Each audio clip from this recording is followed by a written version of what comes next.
And so the two main goals of ASC are really to look at this multi-region study, focusing on ecosystem-specific climate change adaptation treatments that involve the input and the expertise of these local scientists and managers. So as managers, you know your forest best. You know what the soil is, what the climate is going to be like, what your species are, and how to manage for them. And so we really want to make sure that we're not just bringing in the science, but making sure that that management voice is heard throughout this process as well.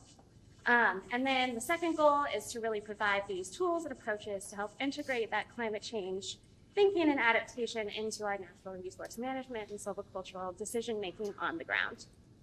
And what we do is we use this spectrum of adaptation treatments from Connie Millar's research, and it's looking at this resistance, resilience, and transition spectrum of adaptation options.